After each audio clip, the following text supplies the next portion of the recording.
Yes, hi everyone.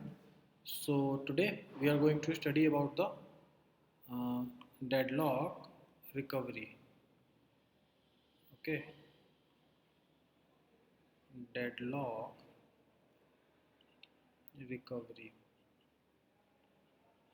We have studied about the deadlock detection in last video, and today we are going to study about the deadlock recovery. So it is very easy. Whole deadlock portion is very easy to understand. Hope you would have got everything. Now the last topic of deadlock is deadlock recovery. So what when we'll do recovery? Suppose anything has already happened, then we can say that we have to recover it. Okay, it means the deadlock has already occurred. Now, how to overcome this deadlock? How to recover from the deadlock? It means your system has hanged. How to overcome it? What do you do? Simply shut down, right? How you see it when your system becomes hang, you won't be able to do the shutdown with normal procedure also.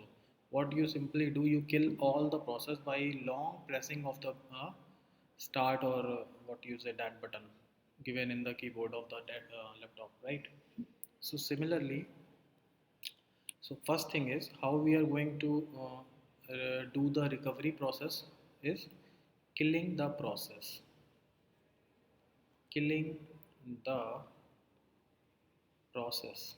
Now in here also there are 2 points. In two ways we can kill the process. First one is kill all the process. What is happening? Kill all the process those are involved in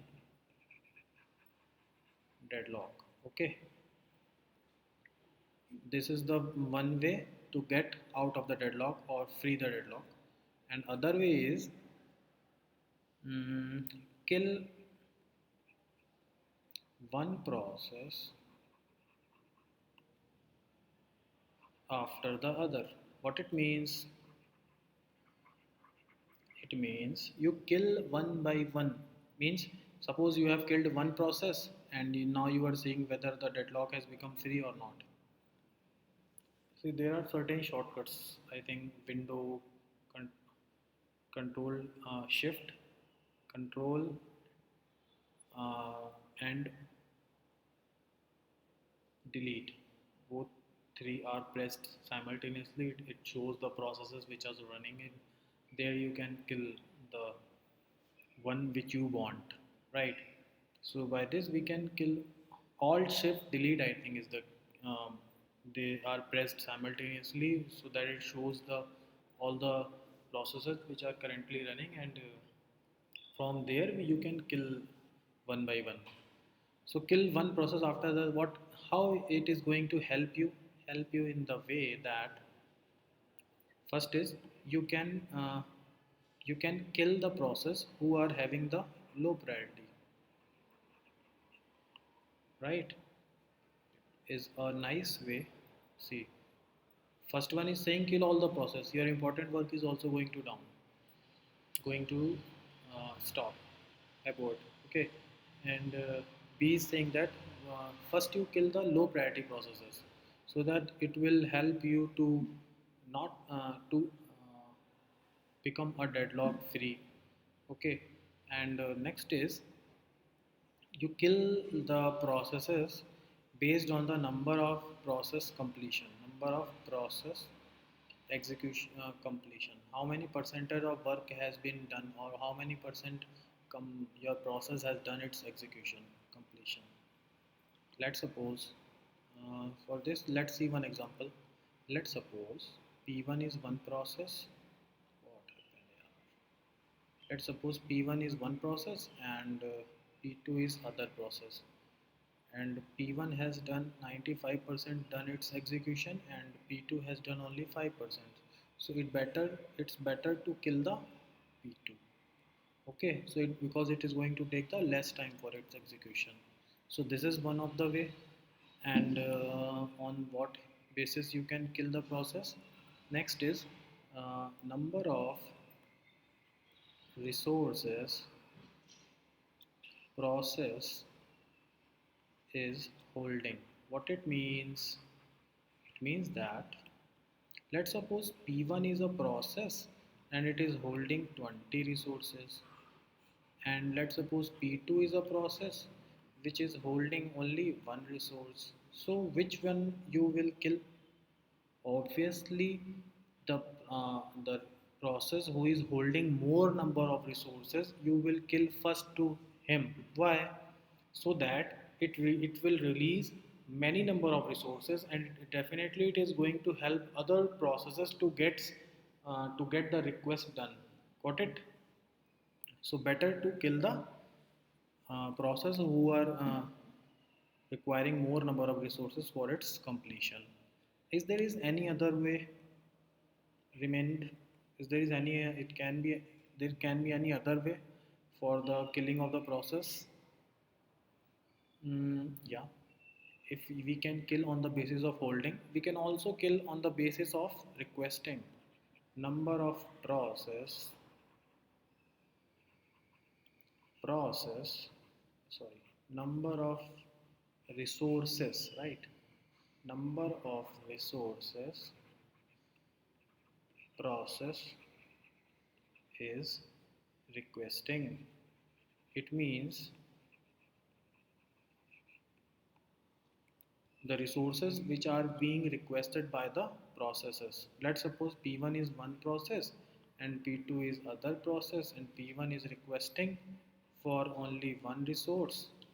Okay, and P2 is requesting for 20 resource for its completion, and P1 is requesting for only one resource for its completion.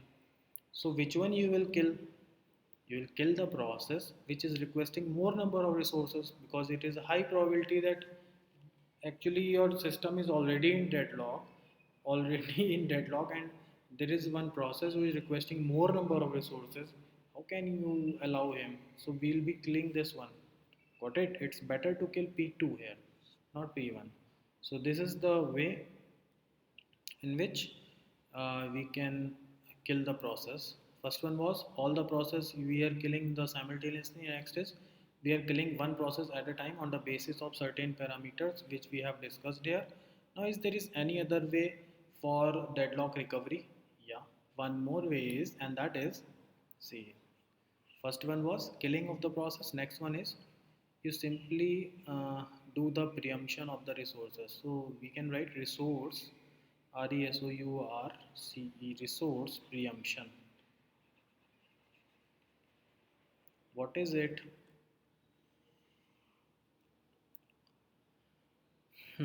We have already seen in CPU scheduling algorithms all the what is preemption and all, right? So you better know what is preemption means. Uh, some portion of the some portion your process has done and some portion of execution is remaining. It has preempted temporarily, or it has stopped temporarily, or it has paused actually temporarily, and after some time it will resume from there on.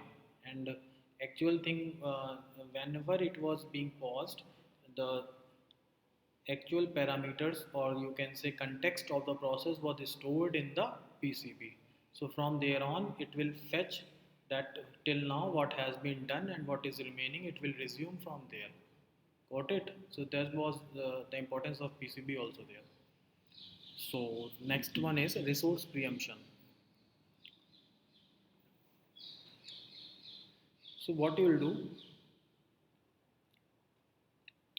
the process, write down processes which are involved in deadlock,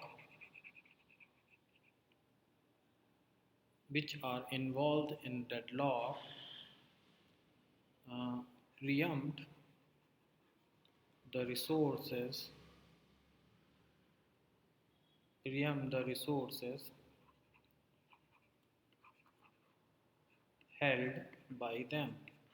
Got it? What it means? Means that all the processes which are preempt the resources held by them. Yes, all the processes which are involved in the deadlock. It means the processes due to which the deadlock is coming, you just preempt them. When you will preempt them, resources automatically becomes free and your deadlock will become free. Got it? Now there is some problem here. What is the problem? If you always go with this part, there is called as something called as starvation. It can occur. It means what you are doing, you always you are always preempting some of the processes so that they can never be get executed. So it can be possible for the starvation of some of the processes. So these were the two methods by which we can recover the deadlock. So hope you understood both the points and hope you enjoyed the session. Okay, thank you all.